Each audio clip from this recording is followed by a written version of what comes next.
was hanging with you, and then I realized I didn't think it was true. I was surprised when I found out I'd fallen for you. Assalamualaikum warahmatullahi wabarakatuh. Perkenalkan, nama saya Mita Dinda Anggraini, NIM saya 0511911151. Di sini saya akan menjelaskan tentang kasus yang saya terima, yaitu menentukan kesadahan dari air sumur. Langsung saja saya akan menjelaskan di video selanjutnya. Itu air.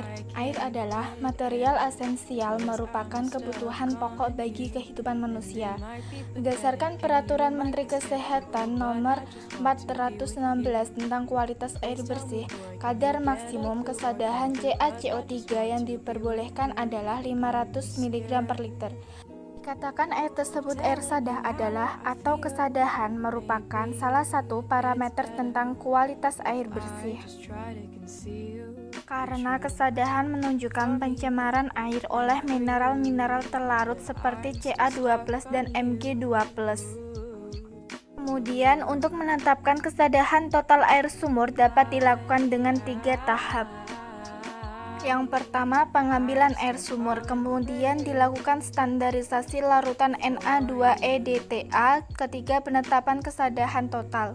Pertama, pengambilan air sumur digunakan sebagai sampel, diambil beberapa contoh air sampel untuk bahan uji.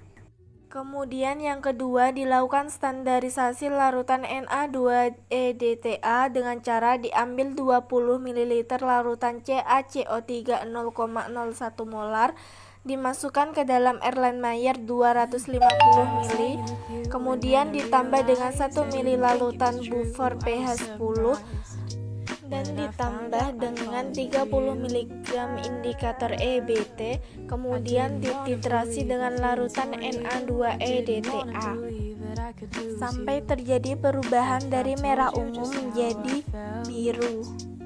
Kemudian yang kedua, penetapan kesadahan total dilakukan dengan cara diambil 25 ml cuplikan air sumur, dimasukkan ke dalam lampu Erlenmeyer 250 ml, kemudian ditambah dengan 25 ml Aquades, digojok, kemudian setelah digojok ditambahkan 1 ml sampai 2 ml larutan buffer dengan pH 10 molar. Kemudian setelah itu ditambah dengan seujung spatula 30 mg indikator EBT, kemudian dilakukan titrasi dengan larutan baku Na2EDTA 0,1 molar secara perlahan sampai terjadi perubahan warna dari merah keunguan menjadi biru. Kemudian di sini saya akan menjelaskan hasil dan pembahasannya. Untuk menganalisis kesadahan air sumur dilakukan dengan menggunakan metode kompleksometri. Kemudian untuk penetapan kesadahan total air sumur ini menggunakan metode kompleksometri, yaitu pembentukan kompleks berwarna oleh logam.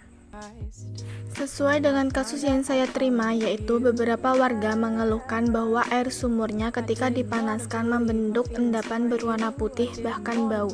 Hal itu menunjukkan bahwa air sumur tersebut mengandung senyawa perak yang ketika dipanaskan menghasilkan endapan berwarna putih.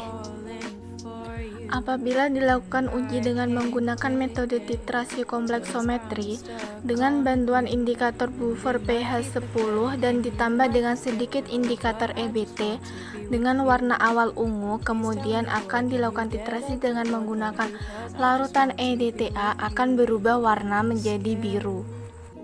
Apabila kadar air sumur tersebut lebih dari 500 gram per liter, maka air tersebut mengandung bahan-bahan penyemar air seperti Ca2+ dan Mg2+. Karena persyaratan kualitas air bersih memiliki kadar maksimum sebanyak 500 mg per liter. Apabila lebih dari itu, maka air tersebut sudah tercemar dan termasuk ke dalam kategori air sadah. Sekian penjelasan dari saya. Apabila ada salah kata, saya ucapkan terima kasih. Wassalamualaikum warahmatullahi wabarakatuh.